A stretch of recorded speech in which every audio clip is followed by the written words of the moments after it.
बिस्मिल्लाहिर्रहमानिर्रहीम अस्सलाम वालेकुम dear students, welcome back to the grammar of science. Dear students, आज से हम एक न्यू लेक्चर सीरीज स्टार्ट कर रहे हैं। क्लास 10 के डिफरेंट जो साइंस सब्जेक्ट हैं, इन सारे साइंस सब्जेक्ट के ऊपर हम हर एक चैप्टर के ऊपर अलग से इंपॉर्टेंट एमसीक्यूज डिस्कस करने वाले हैं। ये एमसीक्यूज हमने लिए हैं आपकी नेशनल बुक फाउंडेशन से, इसके साथ साथ कैंटाब बुक से भी लिए हैं, और कुछ एमसीक्यूज हमने एडिशनल ऐड किए हैं पास्ट पेपर की स्टडी करके, ताकि मैक्सिमम हम एमसीक्यूज को प्रिपेयर करें और सिर्फ इंपॉर्टेंट एमसीक्यूज को प्रिपेयर करें। क्योंकि अब जो एग्जाम पैटर्न है फेडरल बोर्ड की तरफ से जो प्रोवाइड किया गया है, जो कि 2027 और इससे ऑनवर्ड लिया जाएगा, इसमें टोटली सिनेरियो डिफरेंट हो चुका है। और इसमें जो 50% के करीब पेपर है वो एमसीक्यू बेस होगा, यानी 30 मार्क्स का पेपर आपका एमसीक्यू में से लिया जाएगा और एमसीक्यूज पूछे जाएंगे। और इसी तरह से अगर आप कॉन्सेप्चुअल वे में चीजों को लेकर चलेंगे, तभी आप इस काबिल होंगे कि आप मैक्सिमम मार्क्स को अटेन कर सकें। तो आज के इस वीडियो लेक्चर में हमारे पास 33 मोस्ट इंपॉर्टेंट एमसीक्यू हैं जो कि हमने लिए हैं। सबसे पहले हम डिस्कस करेंगे exercise MCQs national book foundation के, इसके बाद हम डिस्कस करेंगे कैंटाब बुक के एक्सरसाइज के एमसीक्यूज, और उसके बाद हम एडिशनल एमसीक्यूज को डिस्कस करने जा रहे हैं। तो बिना टाइम वेस्ट किए चलते हैं और इन इंपॉर्टेंट एमसीक्यूज को डिस्कस करते हैं और अंडरस्टैंड करने की कोशिश करते हैं। Dear students, here we have Unit 10 and exercise MCQs which is taken from National Book Foundation. So MCQ number 1 is, why is water used in radiators of automobile as a coolant? अच्छा, गाड़ियों के अंदर जो radiators होते हैं और उनके अंदर हम पानी ही क्यों यूज करते हैं, इसकी क्या रीजन है? तो इसकी रीजन ये है कि पानी को एज ए कूलेंट इस वजह से यूज किया जाता है कि पानी की जो स्पेसिफिक हीट है, यानी हीट एब्जॉर्ब करने की जो कैपेसिटी है, वो बहुत ज्यादा है। तो लार्ज स्पेसिफिक हीट होने की वजह से हम क्या करते हैं, वाटर को यूज करते हैं। तो राइट आंसर क्या है कि it has large specific heat, which is option C. Next देखें कि which of the following situation is the best example of the conduction. इसमें से कौन सी ऐसी एग्जांपल है जो कि बेस्ट एग्जांपल है कंडक्शन की? कंडक्शन किसे कहते हैं कि हीट ट्रांसफर का ऐसा मेथड जो कि सॉलिड बॉडीज के अंदर होता है, यानी सॉलिड बॉडीज में अगर हीट ट्रांसफर हो रही है तो इसको हम बोलते हैं कंडक्शन। और इसमें क्या होता है कि हीट किस वजह से ट्रांसफर होती है? एटम्स की वाइब्रेशन से या इलेक्ट्रॉन्स की मूवमेंट से। तो यहां देखें कि पहला है, ऑप्शन ए है कि a metal become hot when place in a boiling water. अब बॉइलिंग वाटर के अंदर अगर आप मेटल को रख देते हैं, यानी लेट्स सपोज आपने स्पून को रख दिया किसी हॉट वाटर के अंदर, तो वो हॉट हो जाती है। तो इसको हम क्या कंडक्शन कहेंगे? तो डेफिनेटली इसी को कंडक्शन कहेंगे, क्योंकि मेटल इज अ सॉलिड। अब इसके साथ आगे देखेंगे warm air rising near the heater. अब वार्म एयर क्या है? लिक्विड है, तो ये कंडक्शन नहीं होगा, कन्वेक्शन होगा। अब sunlight warming the surface of the earth. अब सूरज की जो रोशनी है वो क्या करती है? सरफेस ऑफ अर्थ को गर्म कर देती है, तो इसको हम रेडिएशन बोलते हैं। Microwave oven heating the food, तो ये भी रेडिएशन हैं। तो हमारे पास जो करेक्ट आंसर है वो क्या है? ऑप्शन ए है। नेक्स्ट मूव करते हैं। Dear students, here we have MCQ number 3, which is, which combination of heat transfer method would be dominant when you place your hand near but not touching a fire? यानी आप fire के बिल्कुल करीब बैठे हैं, ऐसे जिस तरह ये एक बच्ची बैठी है, तो इस तरह से कौन से मेथड से हीट ट्रांसफर हो रही है आप तक? तो देखिए, अगर हम रेडिएशन की बात करें तो हॉट ऑब्जेक्ट रेडिएशन इमिट करते हैं और रेडिएशंस डिफरेंट डायरेक्शंस में जाती हैं। तो कुछ रेडिएशंस जो हैं वो इसके हैंड तक पहुंच रही होंगी, जिससे इसके हैंड गर्म हो रहे होंगे। अच्छा, अगर हम सेकंड मेथड्स की बात करें, विच इज कन्वेक्शन। अब कन्वेक्शन क्या होती है कि जो हीट ट्रांसफर का ऐसा मेथड जो कि फ्लूइड्स के अंदर होता है, यानी देखें, अब यहां देखें, जैसे एयर के मॉलिक्यूल हैं जो कि इस फायर के ऊपर हैं, जब वो गर्म होंगे तो उनकी डेंसिटी कम होगी, और डेंसिटी कम होने से वो अपवर्ड राइज हो जाएंगे। अगर तो इसके हैंड इस फायर के बिल्कुल ऊपर हुए, तो फिर क्या होगा कि वो वार्म एयर इनके हैंड्स को लगेगी, जिसकी वजह से इनके हैंड्स जो हैं वो वार्म हो जाएंगे। लेकिन जैसे अभी यहाँ ये स्टूडेंट या ये बच्ची जो है वो साइड पे बैठी है, तो अब पॉसिबिलिटी बहुत कम है कि जो हॉट एयर है वो इस तक पहुंचे, क्योंकि हॉट एयर अप राइज करती है, अबव राइज करती है। तो कन्वेक्शन से जो है वो इसके हाथ जो है, उनके हाथ गर्म होने की पॉसिबिलिटी बहुत कम है।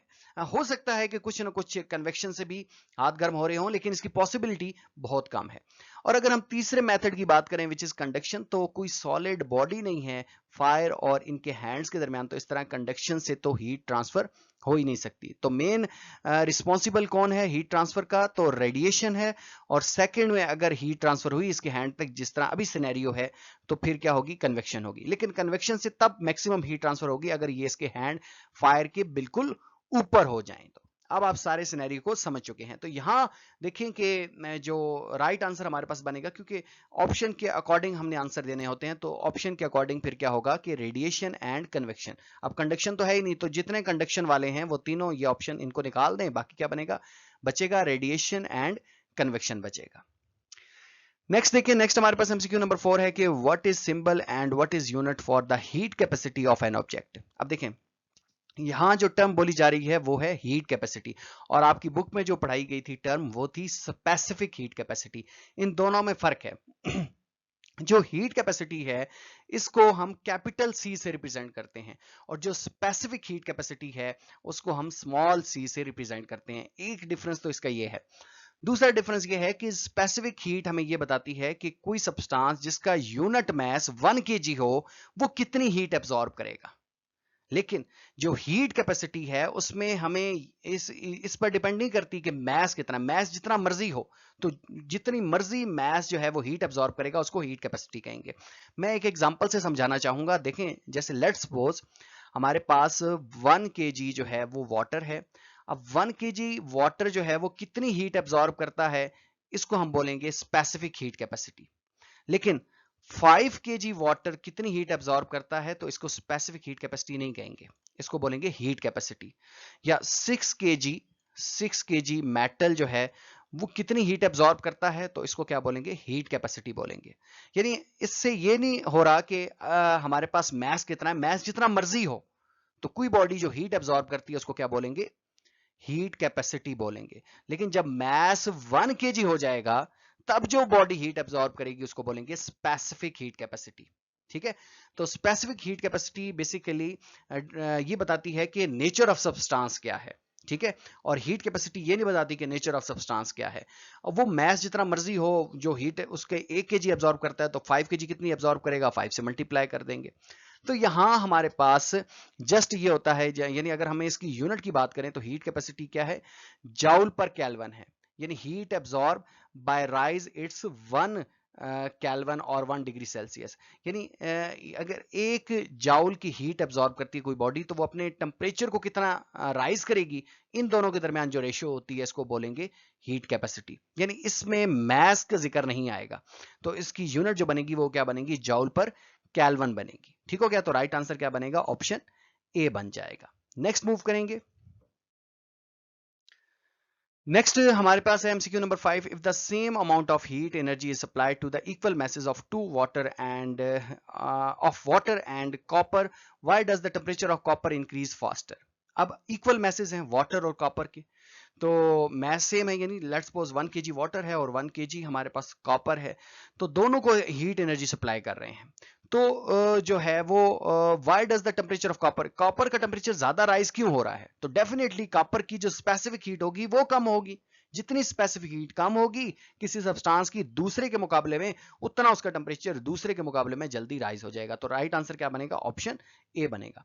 नेक्स्ट है the transfer of heat that take place because of density difference in the fluid. अब उसने क्या ही फ्लूइड्स दिया, तो फ्लूइड्स के अंदर हमें पता है कि जो हीट ट्रांसफर होती है वो क्या होती है? थ्रू कन्वेक्शन होती है। तो राइट आंसर क्या बनेगा? ऑप्शन बी बनेगा। Next we have MCQ number 7. Which of the following statement best explain why the earth experience more heat from the sun than the moon despite being almost the same distance away? अच्छा, distance की अगर आप बात ना करें तो यहाँ ये बताएं कि जो अर्थ है वो ज्यादा वार्म क्यों हो जाती है एज कंपेयर टू मून। तो डेफिनेटली अर्थ के ऊपर जो है वो ग्रीन हाउस गैसेज हैं जो कि हीट को जब अर्थ के ऊपर पड़ती है और बाउंस बैक होती है, रिफ्लेक्ट होती है, तो वो उस हीट को एब्जॉर्ब कर लेते हैं। तो इस green house gases basically responsible हैं टेम्परेचर को मेंटेन रखने के लिए अर्थ के ऊपर। तो राइट आंसर क्या बनेगा? ऑप्शन बी बनेगा। नेक्स्ट देखें, dull black colour on the surface is the best absorber. अगर एक सरफेस के ऊपर डल ब्लैक कलर है तो वो बेस्ट एब्जॉर्बर होगा, यानी दैट मीन सारी की सारी रेडिएशंस को एब्जॉर्ब कर लेगा। विच of the following is the best radiator, तो इनमें से कौन सा बेस्ट रेडिएटर होगा? याद रहे जो बेस्ट एब्जॉर्बर होता है ना वो ही बेस्ट रेडिएटर होता है, ठीक है, लेकिन वो वर्स्ट रिफ्लेक्टर होता है, ये बात आपने याद रखनी है। तो डल ब्लैक कलर यहां बताया गया है कि वो बेस्ट एब्जॉर्बर है, तो ये ही बेस्ट इमिटर भी होगा। तो राइट आंसर क्या बनेगा? ऑप्शन ए बनेगा। नेक्स्ट मूव करेंगे।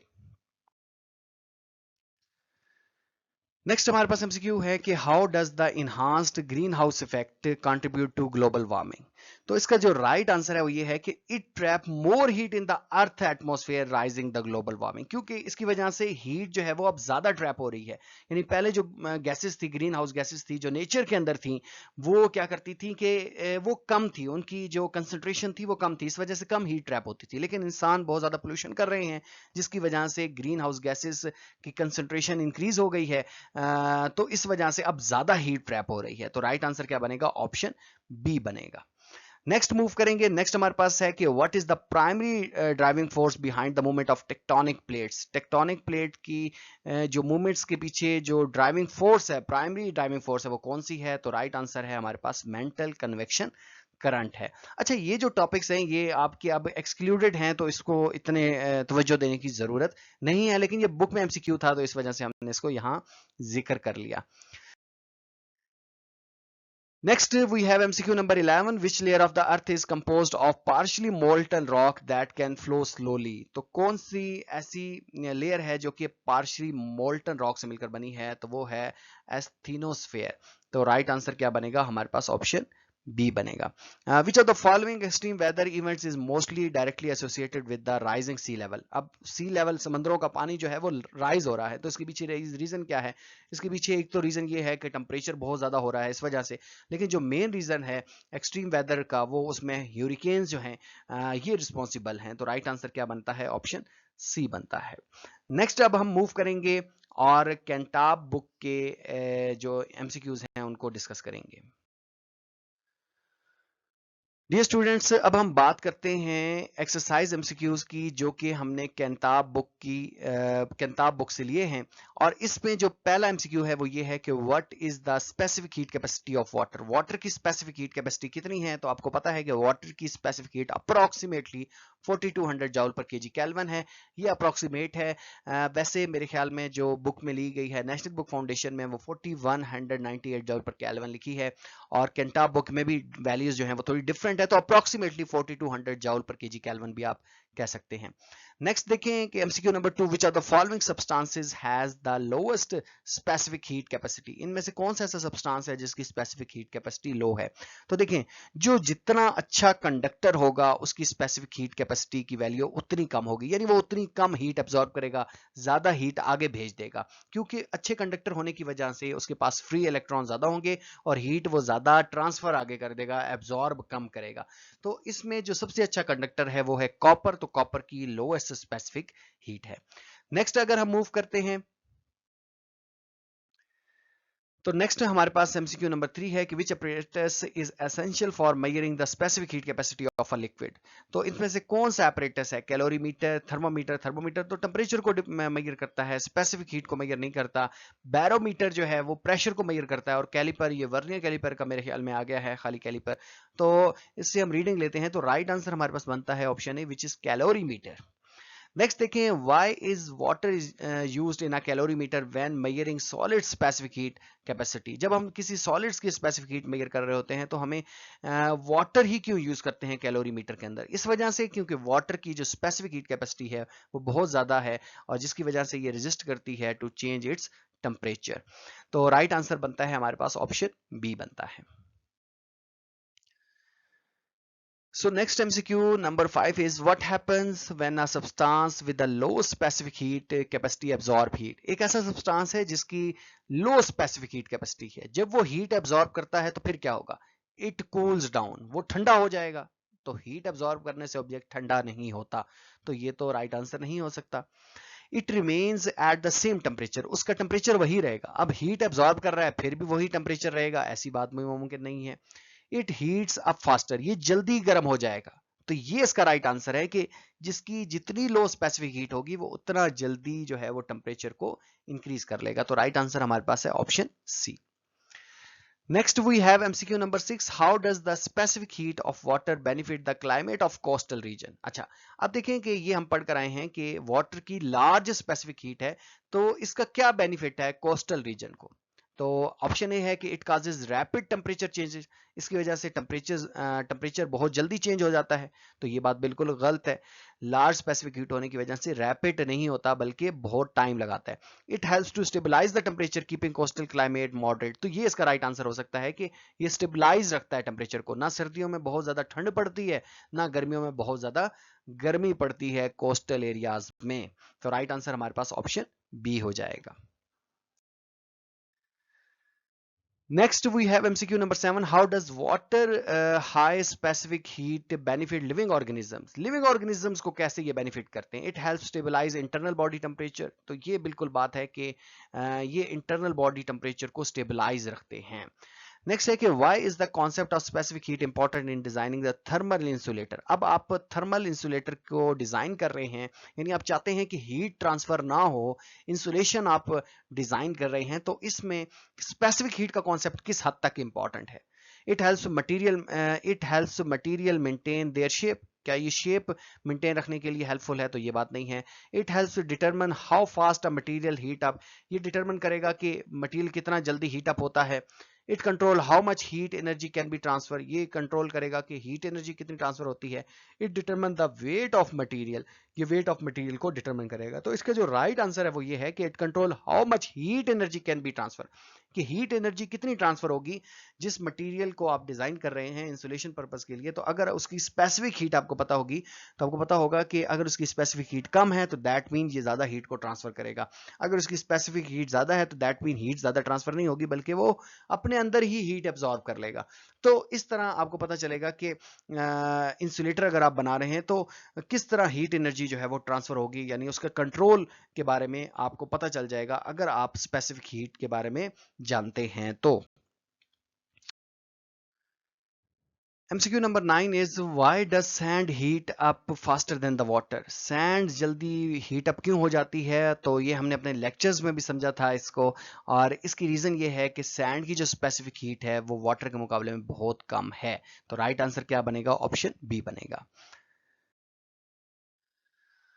Dear students, here we have additional conceptual MCQ, और इसमें जो एमसीक्यू नंबर 1 है वो ये है कि shiny silver surface is a good reflector which of the following is a worst absorber and emitter. अब देखें कि जो शाइनी सिल्वर सरफेस है, जैसा कि आप यहां देख सकते हैं, ये कहा जा रहा है कि गुड रिफ्लेक्टर है। तो याद रहे कि जो अच्छा रिफ्लेक्टर होता है वो पुअर एब्जॉर्बर भी होता है और पुअर इमिटर भी होता है। तो ये शाइनी सिल्वर सरफेस ही पुअर एब्जॉर्बर भी होगी और पुअर इमिटर भी होगी। अगर हम ब्लैक सरफेस की बात करें तो ये वर्स्ट रिफ्लेक्टर है। तो जब ये वर्स्ट रिफ्लेक्टर होगा तो ये गुड एब्जॉर्बर भी होगा और गुड इमिटर भी होगा। तो अब यहाँ शाइनी सिल्वर सरफेस की बात की जा रही है, तो शाइनी सिल्वर जो है ये गुड रिफ्लेक्टर है, बैड एब्जॉर्बर है और बैड इमिटर है। तो राइट आंसर क्या बनेगा? ऑप्शन बी बनेगा कि हमारे पास ये ऐसी सरफेस है जो वर्स्ट एब्जॉर्बर होगी और वर्स्ट इमिटर होगी। Cooking in kitchen pan using dash method to cook food. अब अगर आप किचन के अंदर फूड कुक कर रहे हैं तो इसमें हीट ट्रांसफर के कौन सा मेथड है? तो रेडिएशन डेफिनेटली हो रही होगी क्योंकि यहाँ हॉट बॉडी से रेडिएशन हो रही है। फिर अंदर अगर एयर मॉलिक्यूल्स हैं वाटर की वजह से तो उधर से भी हीट ट्रांसफर होगी, तो उसको हम बोलेंगे कन्वेक्शन। और सॉलिड बॉडी है, इसके अंदर जो हीट ट्रांसफर हो रही है इसको बोलेंगे कंडक्शन। तो तीनों मेथड से हीट जो है वो ट्रांसफर होती है। तो राइट आंसर हमारे पास क्या बनता है? राइट आंसर हमारे पास बनता है option D, which is all of these. Next देखें, a girl warms her hand by holding them near a fire, which method of heat transfer is mainly responsible for heat reaching her hand. अब ये देखें, इसमें उस तरह के option नहीं है जो स्टार्ट में आप देख कर आए हैं। यहाँ रेडिएशन और कन्वेक्शन नहीं है। देख लें आप दोबारा इस फिगर को कि एक गर्ल है कि जो अपने हैंड को वार्म कर रही है। अच्छा, ये जो एमसीक्यू है ये आपके पास्ट पेपर से लिया गया है, वहां ये एमसीक्यू आया हुआ है मॉडल पेपर के अंदर। तो इसके हैंड तक जो हीट ट्रांसफर होगी वो किस मेथड से ट्रांसफर होगी? रेडिएशन, कन्वेक्शन या फिर कंडक्शन? तो मैंने अभी आपको बताया कि रेडिएशन जो है वो मेनली रिस्पॉन्सिबल होगा। कन्वेक्शन से भी होगी लेकिन कन्वेक्शन से पॉसिबिलिटी कम है। उसकी रीजन ये है कि अगर इसके हैंड फायर के बिल्कुल ऊपर होते तब कन्वेक्शन होती, क्योंकि यहाँ फायर के ऊपर जो एयर है, उन एयर के मॉलिक्यूल जब वार्म होते हैं तो उनकी डेंसिटी कम होती है और वो ऊपर की तरफ राइज करते हैं, वो इसकी तरफ नहीं आएंगे। अगर ये यहाँ जैसे बैठी हैं अब, इनकी तरफ नहीं आएंगे। लेकिन अगर ये हैंड अपने बिल्कुल फायर के ऊपर कर लेती हैं, तब जो है वो कन्वेक्शन जो है वो रिस्पॉन्सिबल होगी। तो अब यहाँ जो ऑप्शन है इसमें कन्वेक्शन है, तो कन्वेक्शन को हम नहीं देंगे ऐसे। जो मेन रिस्पॉन्सिबल है वो है रेडिएशन।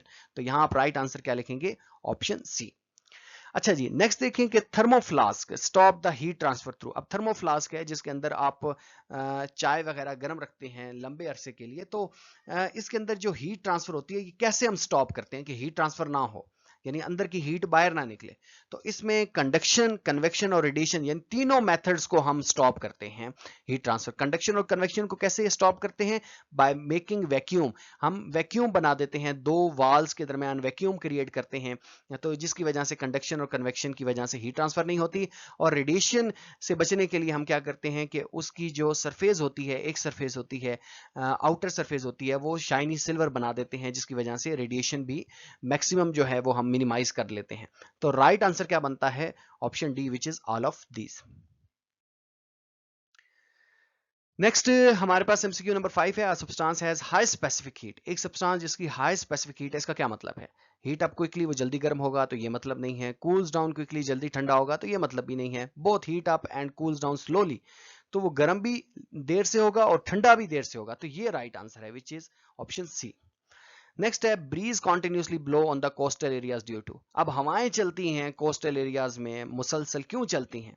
तो उसका रीजन ये है कि कन्वेक्शन की वजह से हवाएं चलती हैं, कि वहाँ जो डेंसिटी कम हो जाती है एयर के मॉलिक्यूल की, या ज़्यादा हो जाती है, तो वो जब डेंसिटी कम होती है तो वो राइज करती हैं और ठंडी हवाएं उसकी जगह लेती हैं, जिसकी वजह से एयर की सर्कुलेशन होती रहती है। तो राइट आंसर क्या बनेगा? ऑप्शन बी बनेगा।